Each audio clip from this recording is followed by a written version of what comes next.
오늘 함께 나눌 말씀은 사도행전 26장 13절에서 29절까지의 말씀입니다. 왕이여, 종호가 되어 길에서 보니 하늘로부터 해보다 더 밝은 빛이 나와 내 동행들을 둘러 비추는지라. 우리가 다 땅에 엎드러짐에 내가 소리를 들으니 히브리 말로 이르되 사울아 사울아 내가 어찌하여 나를 박해하느냐. 가시체를 뒷발질하기가 내게 고생이니라. 내가 대답하되 주님 누구시나이까. 주께서 이르시되 나는 내가 박해하는 예수라. 일어나 너의 발로 서라. 내가 내게 나타난 것은 곧 내가 나를 본 일과 장차 내가 내게 나타날 일에 너로 종과 증인을 삼으려 함이니 이스라엘과 이방인들에게서 내가 너를 구원하여 그들에게 보내어 그 눈을 뜨게 하여 어둠에서 빛으로 사단의 권세에서 하나님께로 돌아오게 하고 죄사함과 나를 믿어 거룩하게 된 무리 가운데서 기업을 얻게 하리라 하더이다. 아그리빠 왕이여, 그러므로 하늘에서 보이신 것을 내가 거스르지 아니하고 먼저 다메섹과 예루살렘에 있는 사람과 유대 온 땅과 이방인에게까지 회개하고 하나님께로 돌아와서 회개에 합당한 일을 하라 전함으로 유대인들이 성전에서 나를 잡아 죽이고자 하였으나 하나님의 도우심을 받아 내가 오늘까지 서서 높고 낮은 사람 앞에서 증언하는 것은 선지자들과 모세가 반드시 되리라고 말한 것밖에 없으니 곧 그리스도가 고난을 받으실 것과 죽은 자 가운데서 먼저 다시 살아나사 이스라엘과 이방인들에게 빛을 전하시리라 함이니이다 하니라. 바울이 이같이 변명하매 베스도가 크게 소리내어 이르되 바울아 내가 미쳤도다. 내 많은 학문이 너를 미치게 한다 하니 바울이 이르되 베스도 각하여 내가 미친 것이 아니요 참되고 온전한 말을 하나이다. 왕께서는 이 일을 아시기로 내가 왕께 담대히 말하노니 이 일에 하나라도 아시지 못함이 없는 줄 믿나이다. 이 일은 한쪽 구석에서 행한 것이 아니니이다. 아그리빠 왕이여, 선지자를 믿으시나이까? 믿으시는 줄 아나이다. 아그리빠가 바울에게 이르되 내가 적은 말로 나를 권하여 그리스도인이 되게 하려 하는도다. 바울이 이르되 말이 적으나 많으나 당신뿐만 아니라 오늘 내 말을 듣는 모든 사람도 다 이렇게 결박된 것 외에는 나와 같이 되기를 하나님께 원하나이다 하니라. 아멘. 제가 설교 준비를 하려고 관련 자료들을 모으고 읽고 또 본문을 심도 있게 분석할 때 주로 도서관 혹은 아늑한 카페를 주로 찾아서 준비를 합니다. 그렇게 관련 자료를 다 읽고 또 본문 자체에 대한 공부를 마치고 나면 이제 그제서 이제 내용에 대한 더 깊은 묵상을 이제 하는데요. 1세기 연간에 쓰여진 이 본문이 원래 의미했던 바에 대한 공부를 21세기를 살아가는 오늘날 현대 또 우리 미국이라는 땅에 살아가는 우리의 처지 이민자의 삶 속에 비추어서 손에 잡는 의미를 좀 잡아내려고 많은 노력을 합니다. 설교를 준비할 때 사실 저는 이미 신학 공부를 오랜 기간 해왔고 자료들을 많이 쌓아놨기 때문에 자료는 정말 많이 있어요. 그래서 또 신학 훈련을 했기 때문에 성경을 1세기에 어떤 언어로 어떤 문화에서 어떻게 쓰여졌는지를 연구하고 공부하는 것은 사실은 그렇게 어려운 일이라기보다는 시간의 문제인 것 같아요. 많은 자료들을 보고 그것들을 이해하는 것이 사실 그렇게 어렵지 않는 것 같아요, 생각보다는.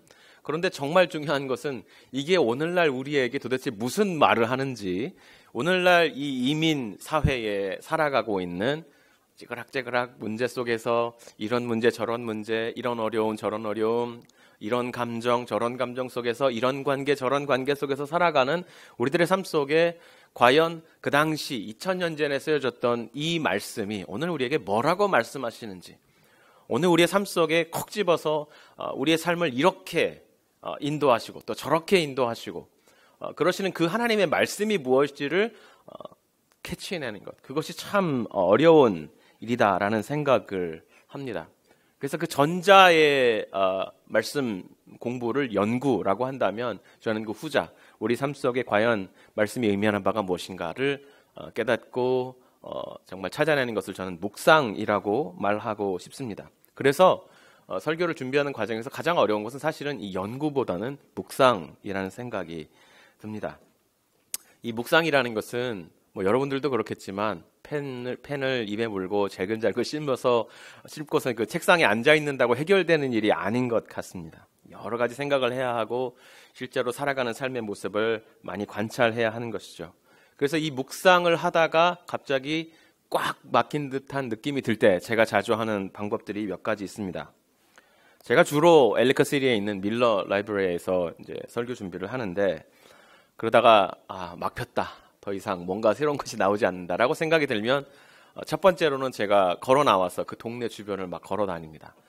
작은 메모지 하나를 들고 펜을 하나를 들고 길거리를 걸어가다가 생각이 나면 그 자리에서 막 받아 적고, 지나가는 사람들, 동네 사람들이 보고 웃길 겁니다. 별로 나이도 안 먹은 사람이 저렇게 혼자 유유자적하게 걸어 다니면서 무슨 정말 철학자가 다 된 것처럼 혼자 다니면서 뭔가 막 적기도 하고, 그런 모습을 보면 얼마나 웃길까 생각을 좀 해봐요. 또 그래도 안 될 때는, 혹은 더 날씨가 좋을 때는 길거리보다는 또 가까운 센테니얼 파크에 가서 또 그 호수를 한 바퀴 돌면서 묵상을 합니다. 그러다가 말씀을 잊어버리고 그 호수의 잔잔하고 아름다운 새들을 보면서 그냥 그 즐거움에 빠져들기도 합니다. 또 한 가지 방법이 있는데요. 그건 뭐냐면 도서관에 있다가 차를 몰고 나와서 70번 도로를 들어갑니다. 그래서 그냥 무작정 계속 달리는 거예요. 70번 도로가 경치가 좋잖아요.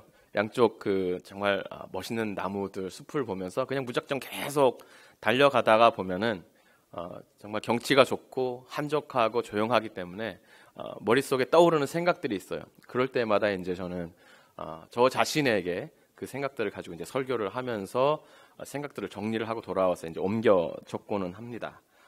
뭐 제가 어제 이 일을 했으니까 오늘 설교를 하겠죠.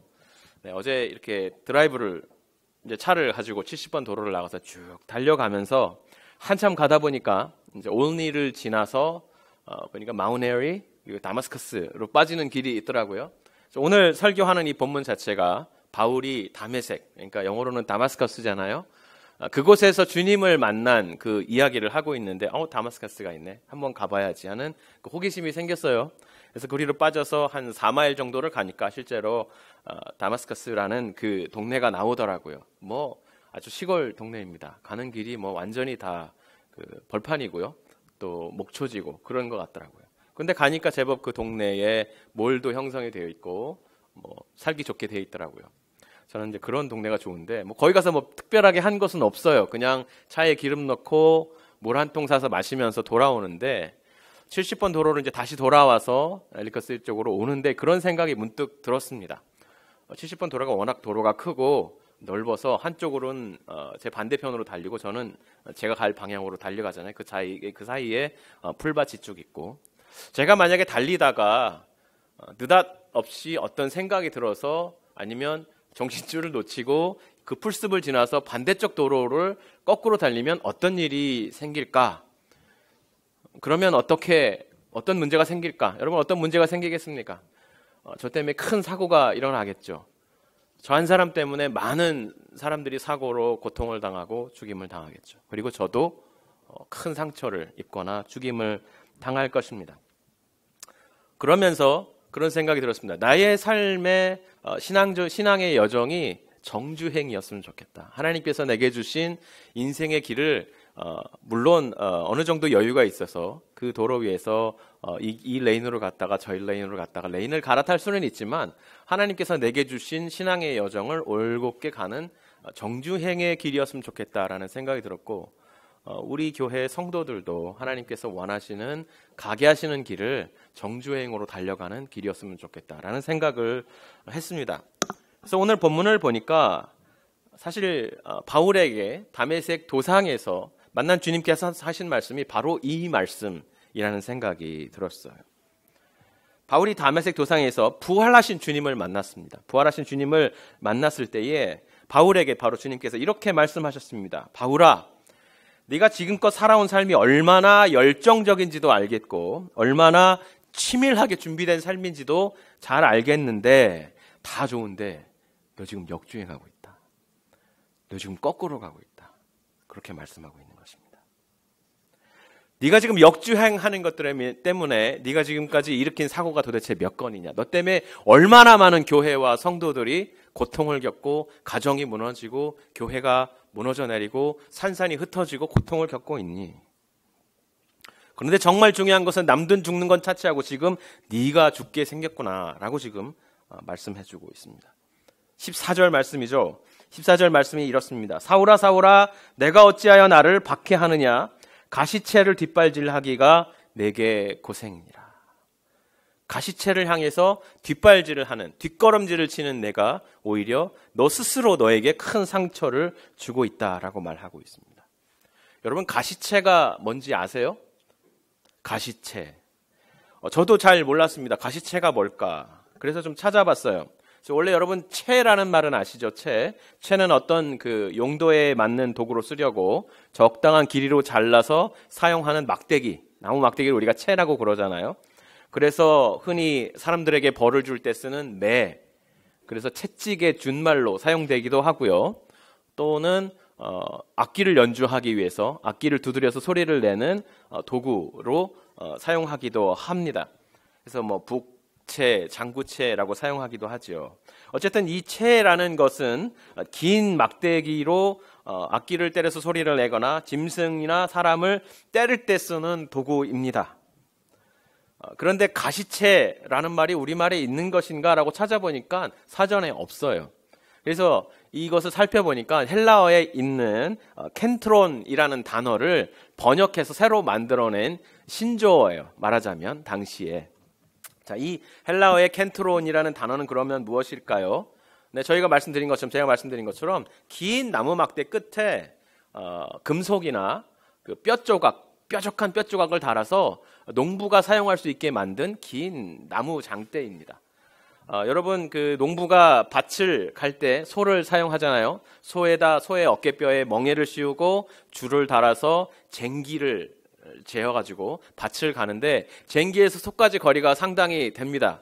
그래서 소가 이랴이랴 하는 대로 잘 가면 괜찮은데 소가 왼쪽으로 가거나 오른쪽으로 가거나 때로는 소가 화가 나서 가지 않고 뒤로 물리거나 그러면 아주 밭을 가는데 곤욕을 겪습니다. 그때마다 농부가 이 긴 채를 가지고 끝에 뾰족한 것이 달린 채를 가지고 좌우로 움직일 때는 오른쪽으로 왼쪽으로 툭툭툭 치면서 가는데 가끔씩 소가 말을 안 듣고 몸 상태가 좋지 않거나 화가 날 때 거꾸로 가만히 서 있거나 거꾸로 올 때가 있습니다. 그때마다 농부가 이 채를 가지고 엉덩이를 쿡쿡 찌르는 거죠. 소의 엉덩이를 푹쿡 찌르거나 하는 것입니다. 그러면 이 미련한 소가 주인의 뜻을 따라서 앞으로 잘 가면 되는데 한 번씩 화가 나서 이 채를 향해서 뒷발질을 해대는데 그럴 때면 이 채 끝에 달린 날카로운 금속 때문에 발에 상처가 나고 피가 흐르게 되는 것이죠. 지금 주님께서 바울에게 그 말씀을 하고 계신 것입니다. 내가 이미 너를 불렀고 너를 선택했고 불렀고 나의 종으로 나의 증거자로 삼으려고 내가 너에게 많은 복음의 메시지를 전했다. 내가 박해하던 그 사람들을 통해서 너의 귀에 너의 마음에 나의 부르는 메시지를 수도 없이 들려주었는데 너는 그 복음의 부르심을 억지로 누르고 오히려 그 거꾸로 행하고 있구나. 거꾸로 행하는 정도가 아니라 내가 부르는 그 양심의 날카로운 그 부담을 향해서 오히려 뒷발질을 하고 있구나. 그것이 내가 고통스럽게 하고 무너뜨린 교회에만 어려움이 있는 것이 아니라 너 자신에게 크나큰 상처가 되고 있다.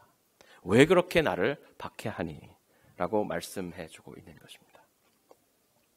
신약성경에 살펴보니까 이 켄트론이라는 단어, 사도행전에는 가시채라고 번역된 이 단어가 다른 곳에도 쓰였어요. 살펴보았더니 고린도전서 15장 55절에서 56절 말씀에도 이 켄트론이라는 단어가 쓰였습니다. 근데 그곳에서는 가시채로 번역되지 않았습니다. 고린도전서 15장 55절과 56절 말씀이 이렇습니다. 사망아 너의 승리가 어디 있느냐? 사망아 내가 쏘는 것이 어디 있느냐? 사망이 쏘는 것은 죄요 죄의 권능은 율법이니라. 여기서 똑같이 사용된 이 켄트론이라는 단어가 여기서는 가시채가 아니라 쏘는 것, 스팅이라고 번역이 되어 있습니다. 우리 주님께서 농부로 비유하시면서 우리 신자들이 가야 할 길을 순종하며 가야 할 길을 걸어가게 하시는데 그곳에 잘 이해하지 못하거나 불순종할 때 사용하시는 양심의 선한 양심의 날카로운 부담을 가시채라고 번역을 했다면 이 사망, 사단의 권세 안에 있는 어둠 속에 있는 사람들도 사망의 지배, 사단의 지배를 받으면서 사단이 사용하는 비슷한 가시체의 지배를 받으면서 살아가는데, 그것이 바로 여기 고린도전서 15장 55절에는 쏘는 것, 날카로운 끝을 가져서 시도 때도 없이 그 사망에서 벗어나지 못하도록, 어둠에서 벗어나지 못하도록 유혹하고 찌르고 괴롭게 하는 것인데, 그것이 바로 쏘는 것이다 라고 말하면서, 그 쏘는 것이 무엇이냐? 바로 죄다 라고 말해주고 있는 것입니다. 사단이 인간을 타락해서 하나님을 떠나게 하고 인간에게 자유를 주는 것처럼 보였지만, 그것이 아니라 오히려 사람들을 사단은 노예로 삼고 사망의 노예로 삼아서 계속 그 죽음의 어두움에 머무르게 하고 있었던 것입니다. 그 노예가 된 사람들이 하나님을 발견하지 못하도록, 빛을 향해서 가지 못하도록 계속해서 죄로 그들을 유혹하고 고통을 주고 눈을 어둡게 하는 도구가 바로 죄인데, 그 죄를 고린도전서 15장 55절 56절에서는 쏘는 것이라고 번역을 했다는 것입니다. 그런데 우리에게 자기 아들을 보내셔서 그 죽음의 형벌을 대신 감당하게 하시고 부활하게 하신 주님께서 그 부활의 생명을 우리에게 주신 후에는 이제 다시 죽음으로 돌아가지 못하게 하시려고 우리의 불순종을 다스리시는, 우리로서는 매우 불편하게 하는 물건이 주님께도 있는데, 그것을 오늘 본문에서, 사도행전 본문에서는 가시체다라고 말씀해 주고 있습니다. 그 가시체는 무엇입니까? 우리의 마음속에 복음이 계속해서 일으키는 불편한 마음입니다. 하나님의 길을 벗어나거나 하나님의 뜻을 온전히 지키지 못할 때 내 안에서 계속해서 생겨나는 마음의 크나큰 부담, 마음에 이겨내지 못하는 하나님의 그 징벌, 그것을 우리는 가시체라고 오늘 말씀이 우리에게 주는 것을 발견하고 있는 것입니다. 이 거룩하고 경건한 양심, 가시체가 우리 가운데 있는데, 이것을 거스르지 말라고 바울에게 이제 그만 정주행하라고, 역주행을 멈추고 정주행을 하라고 말씀해주고 있는 것입니다. 우리 안에 계신 성령께서 선한 양심을 사용해서 우리가 죄에 빠질 때마다 계속해서 우리를 찌르고 아프게 하시는 것이고, 그것으로 말미암아 다시 하나님께서 우리를 비추시고 인도하시는 빛의 길이 어딘지를 발견해 주고 있는 것입니다. 자, 그러고 보면 바울은 이미 이때 다메섹에서 주님을 만나기 전부터 그 마음속에 어떤 큰 갈등을 가지고 있었다고 볼 수 있을 것 같습니다. 바울과 같이 논리적이고 이성적인 사람이 기독교를 무턱대고 미워하거나 증오하고 저주했을 리는 없을 것입니다. 그도 분명 예수가 정말 하나님의 아들인지 메시아이고 그리스도인지 심각한 고민을 하는 시간을 가졌을 것입니다. 그러나 그 고민의 결과 그가 가진 논리로서는 예수는 절대 하나님의 아들일 수도 없고 메시아일 수도 없다라는 결론을 내렸던 것입니다. 실제로 구약 성경에서 나무에 달린 자마다 하나님의 저주를 받은 자라는 분명한 메시지가 있고, 예수는 십자가, 하나님의 저주, 당시 로마 정부의 저주라고 말할 수 있는 십자가에 달려서 죽은 사람이었기 때문에 저 사람은 분명히 하나님의 저주를 받아 죽은 사람입니다. 어떻게 저 사람이 메시아가 될 수 있습니까? 나는 저 사람이 메시아라는 것을 인정할 수 없습니다 라고 결론을 내렸던 것입니다.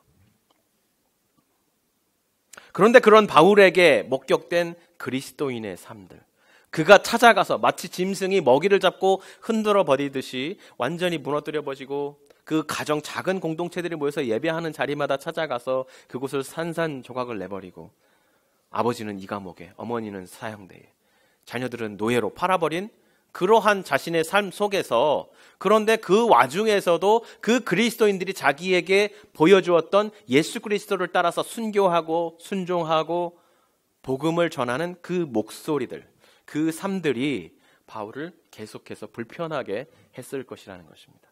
도대체 무엇 때문에 무엇을 보았기에 이들은 이토록 나의 박해, 유대인들의 박해를 받으면서도 그분 한 분 예수 그리스도를 이렇게 목말라 하는가? 예수를 섬기고 그와 교제하고 그 공동체 안에 머물러 있기 위해서 이렇게 초라한 회당도 아니에요. 그저 집에서 4-5명, 10명 큰 부잣집에 모이면 겨우 30명, 40명 그 정도 되는 공동체가 모여서 정말 별 즐거워할 이유도 없는데 그 가난한 사람들이 떡을 떼고 포도주를 나누면서 즐거워하고 서로를 격려하고 사랑하고 위로하는 그런 모습들, 그러면서 박해가 가해지는 그 순간에도 끝까지 그 믿음을 지켜내는 그들의 모습을 보면서 도대체 무엇이 이들 안에 있기에 이들은 이토록 즐거워하고 기뻐하고 예수 그리스도를 향한 그 사랑을 마음속에 지켜내는 것일까? 그 결정적인 장소가 아마 스데반을 돌로 쳐서 죽일 때가 아니었을까라는 생각을 합니다. 아마 짐작컨대 바울은 그 많은 마음속의 고민 가운데 안 되겠다, 이제 나는 마지막으로 내가 넘어서서 다시는 돌아올 수 없는 선을 만들고 지나가 봐야 되겠다라고 생각을 했을지 모르겠습니다. 그래서 스데반이라는 그 당시 예루살렘에 있던 교회의 유명한 아주 능력 있는 언변 있고 신실하고 정말 가난한 자를 잘 돌보기로 유명한 그 사람을 죽이기로 작정을 하고 그를 이제 박해하고 그에게 돌을 던지기로 투표를 하고 또 그들의 옷을 받아주고 있는 그 순간에 스데반의 모습을 보는데, 스데반이 그 돌에 맞아서 죽어가는 그 순간까지도 예수를 바라보면서 주님, 저들이 무슨 짓을 하는지 알지 못합니다라고 용서를 간구하면서 죽어가더라는 것입니다. 그는 아마 마음에 결심했을 것입니다. 만약 하나님이 살아계시다면 이 스데반이 나의 손에 죽게 하지 않을 것이다. 만약 정말 예수가 메시아라면 어떻게든 주님께서 스데반을 보호해 주실 것이다. 그런데 스데반이 그의 손에 사람들의 돌에 맞아 죽었습니다.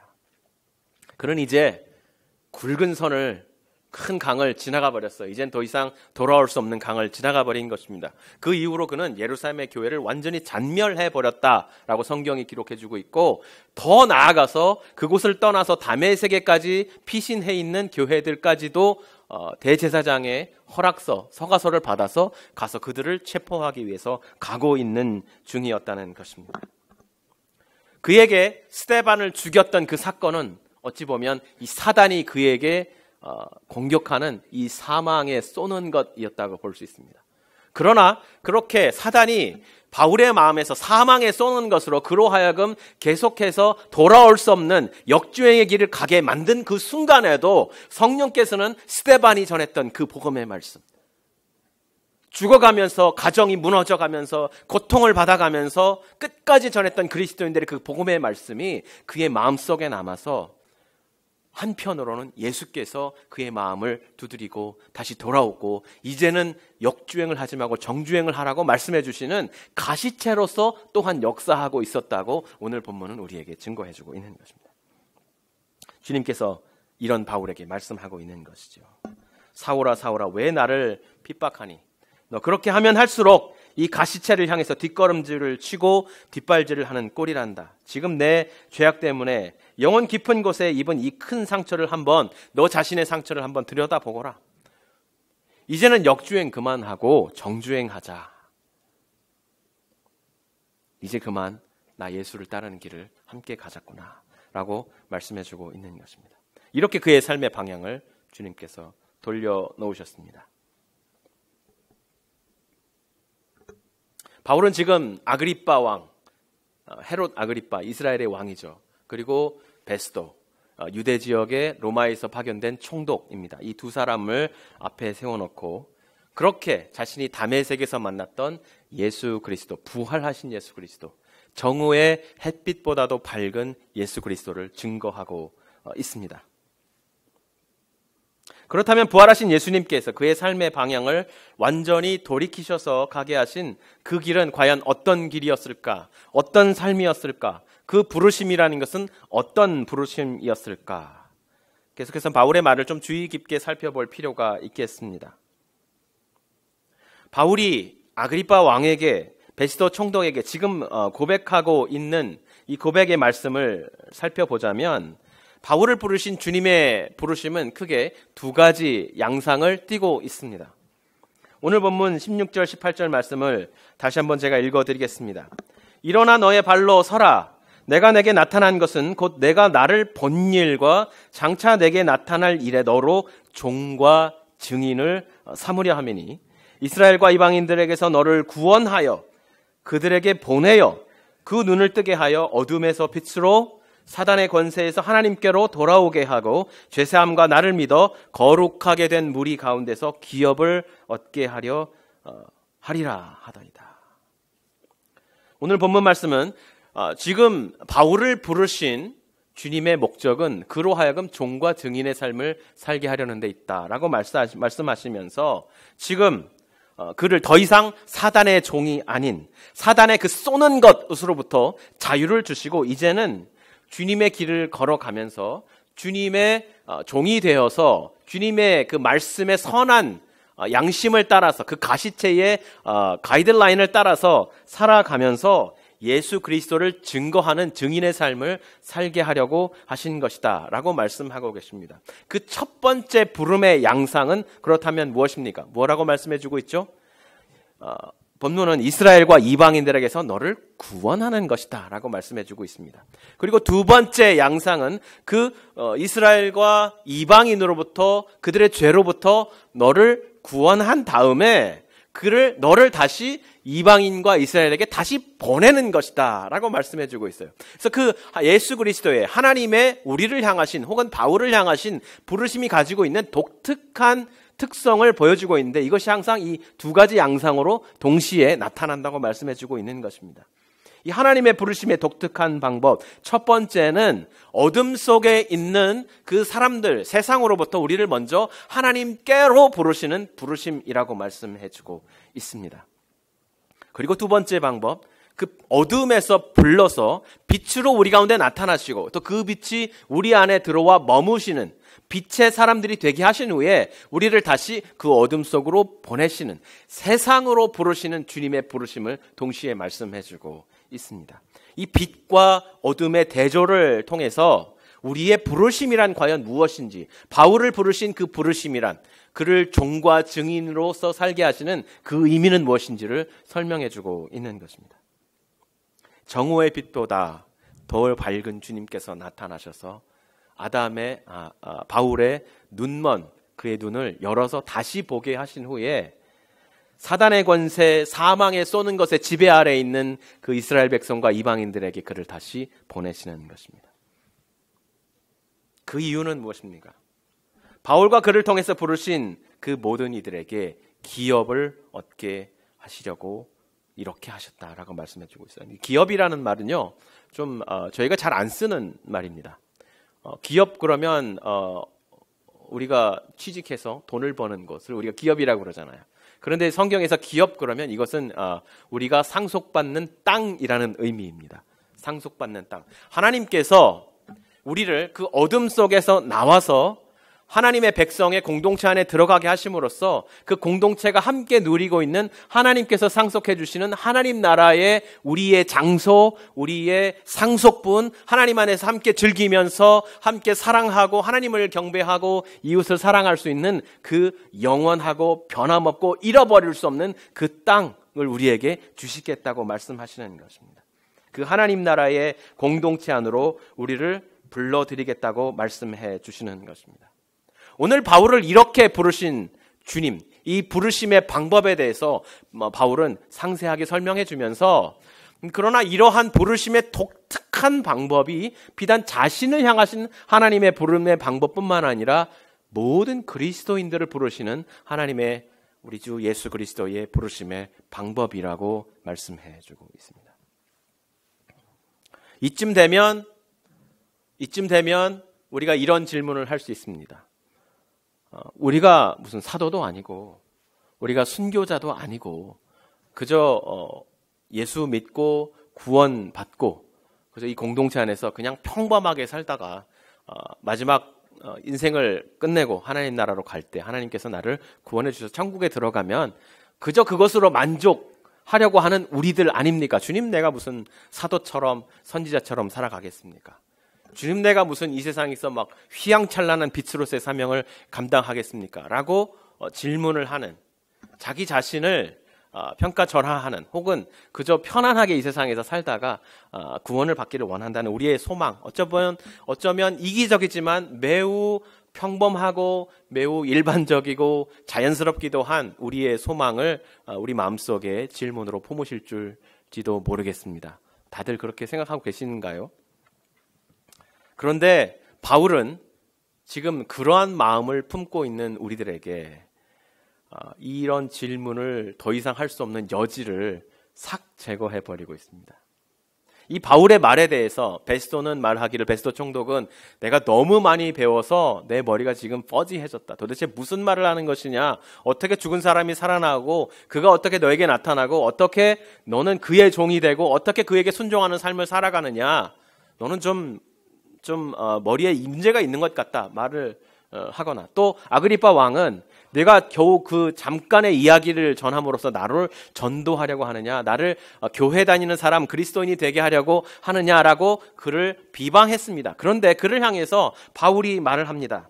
그렇지 않습니다. 내 이야기가 길건 짧건 지금 내 이야기가 당신들에게 어떻게 드리건 나는 지금 진실을 말하고 있고 내가 만난 예수 그리스도 그는 정말 나를 구원하신 분입니다. 그리고 오늘 내 말을 듣는 이 모든 사람들이 내가 지금 결박당하여서 감옥에 있는 이것만을 제외하고는 모두 다 나와 같이 되기를 저는 하나님께 간절히 원합니다. 이렇게 말해주고 있습니다.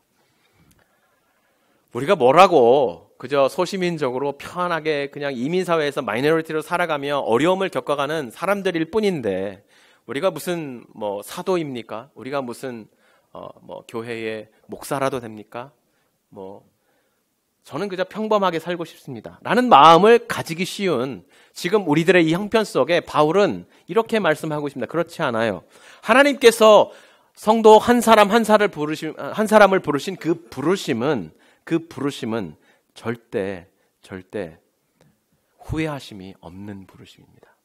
하나님은 우리를 어둠 속에 있는 이 세상에서 부르셔서 우리에게 들어오셔서 우리로 빛이 되게 하신 후에 우리를 다시 어둠 속으로 보내시는 주님이십니다. 우리는 여기서 무엇을 발견해야 하냐면 하나님의 확신을 발견해야 해요. 여러분, 하나님이 정말 창조하신 완벽하신 하나님이 아니라면 그는 우리를 보내시지 않을 것입니다. 하나님은 하나님 안에 확신이 있어요.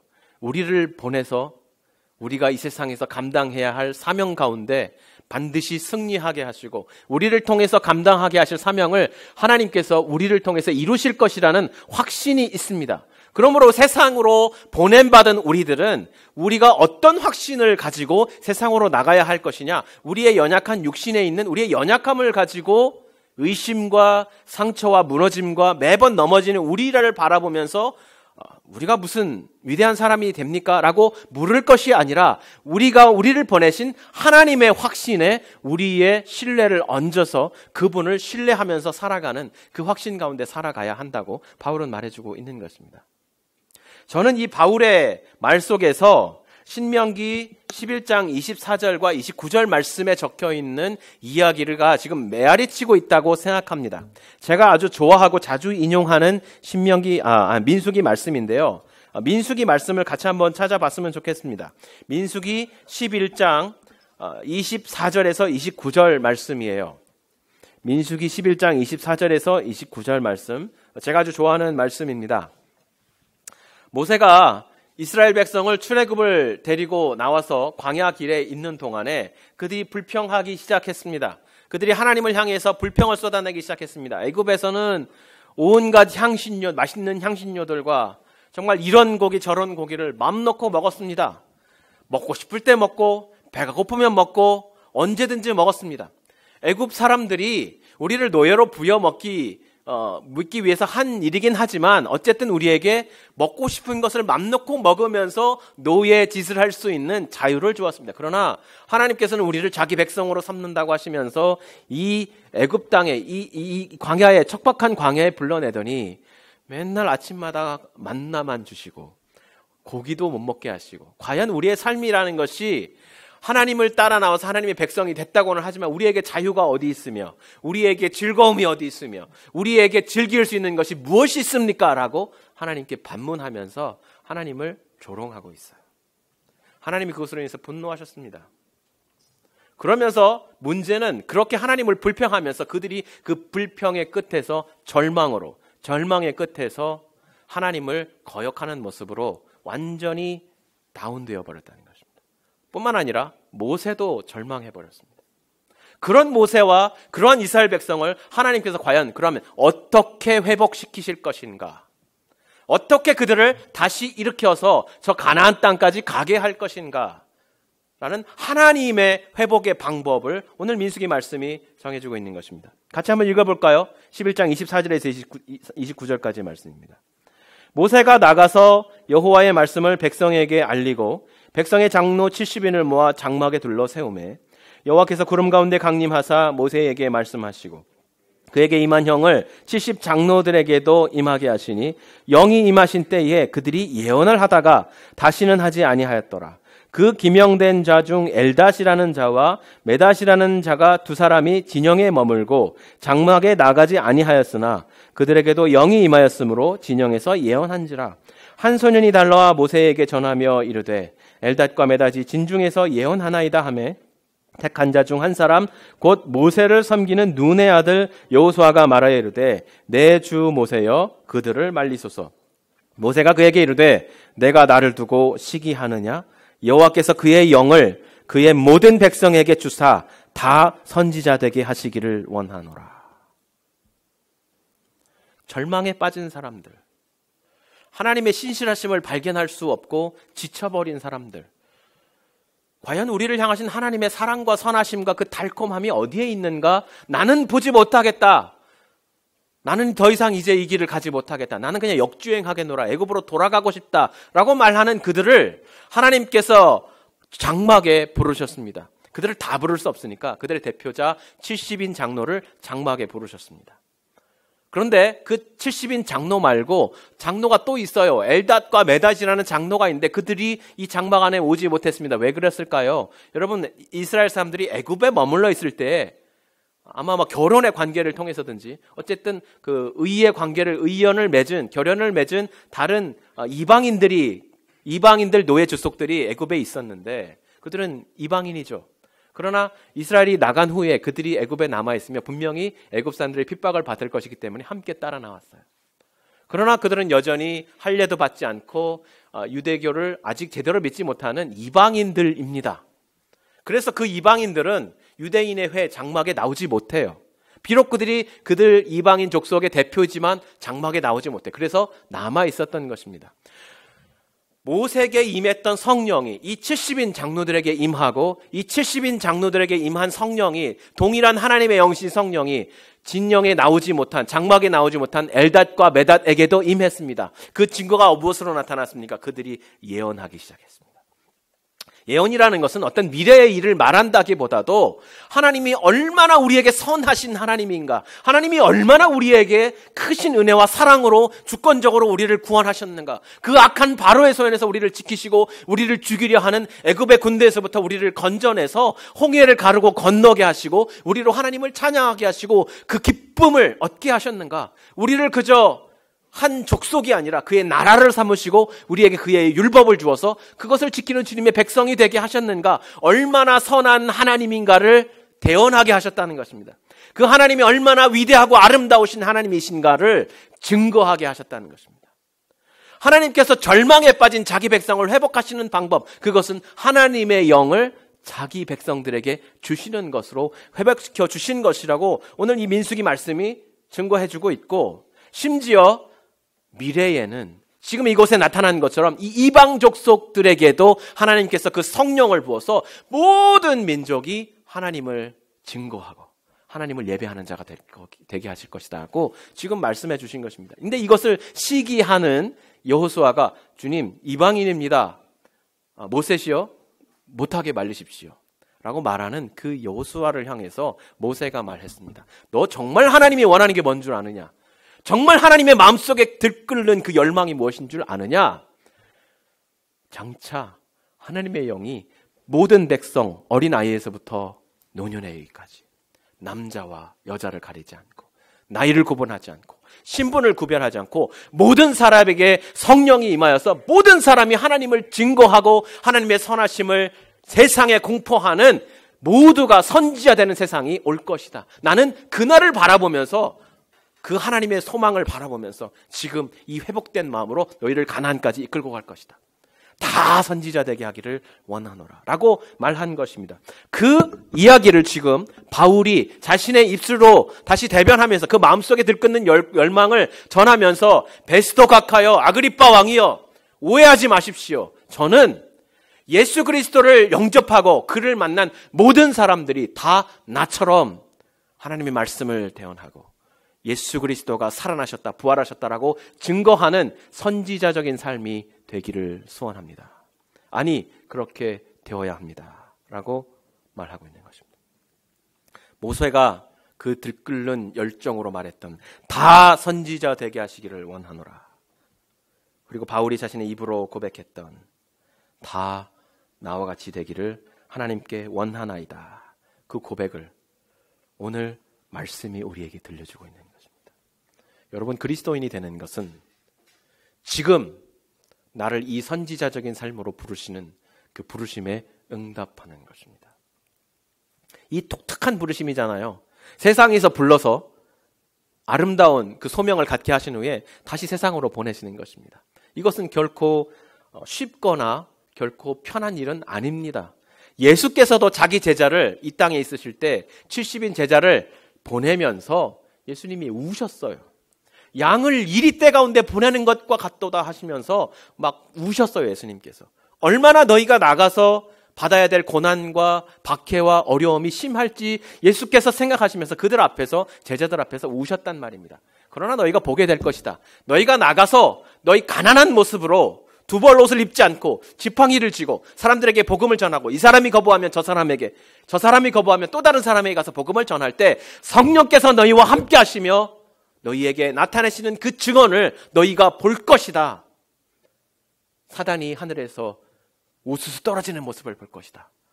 그리고 너희의 이름이 생명록에 기록된 것을 인하여 기뻐하라 라고 말씀하셨다는 것입니다. 사랑하는 성도 여러분, 우리의 수가 얼마 되지 않고 이 작은 공간에 모여 있지만 지금 우리를 부르시는 주님께서, 성령께서 우리에게 말씀하십니다. 나는 너희를, 여러분 한 사람 한 사람을 선지자로 불렀다. 물론 요즘에 신사도주의처럼 사도로 불러서 사도적인 권세를 가지고 살아가라라고 말하는 그것은 아니지만 우리로 하여금 선지자적인 삶, 어느 곳에 가서나 하나님의 말씀을 증거하는 증인의 삶을 살아야 하고 그렇게 할 수 있는 하나님의 확신을 너희 안에 심어서 보낸다라고 말씀해 주고 있습니다. 여러분, 우리가 무슨 선지자예요 생각하시겠지만 세상에요, 역사적으로 봐서 가장 선지적인 말씀을 많이 갖고 있고 이해하기 쉽게 가지고 있는 사람이 우리들입니다. 여러분, 구약의 선지자들은요, 조그만 두루마리 하나 가지고 있었어요. 그 두루마리가 얼마나 비싼지 아무나 다 갖고 있지도 않았습니다. 얼마나 비쌌으면 성전에 그리고 왕궁에 있었어요. 우리는요, 신구약, 구약, 창세기에서 계시록까지 손에 들고 있잖아요. 집안마다 성경책이 여러 권씩 있잖아요. 하나님의 이 선지자적인 말씀을 모두 다 가지고 있고 펴면 어느 곳을 읽어서 그들에게, 세상 사람들에게 들려주더라도 그것이 바로 선지적인 메시지가 되는 그 선지자의 음성을 들고 있는 우리들입니다. 여러분, 짚어 채우지 마세요. 늘 읽으세요. 늘 이 말씀 속에서 살아가세요. 제 말 계속 말씀드리죠. 저는 짚어 달린 성경 너무 싫어해요. 설교할 때 한번 쫙 열었다가 예배 끝나고 다시 쫙 접어서 그 다음날 그 주에 다시 열어서 가지고 오시는 그런 성경 만들지 마시고 열어서 읽고 그 안에서 살아가고 그 말씀이 나를 도전하고 내 말씀의 가시체가 돼서 나를 찌르고 나로 하여금 다시 내 방향을 잡아서 정주행하게 하시는 그 말씀 안에 선지자적으로 살아가시기 바랍니다. 별로 할 게 없어요. 이 말씀을 펴서 읽으면 되는 것입니다. 말씀이 나를 비추어주는 그 빛 안에 들어가기만 하면 되는 것입니다.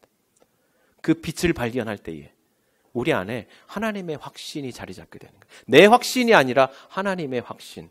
이 세상을 향해서 어둠 가운데 보내면서 정작 예수님은 우리가 받을 고난을 생각하며 우셨지만 그러나 성령께서 우리 안에서 역사하실 것을 확신하시고 승리할 것을 확신하시면서 너희가 볼 것이다 라고 말씀해 주셨습니다.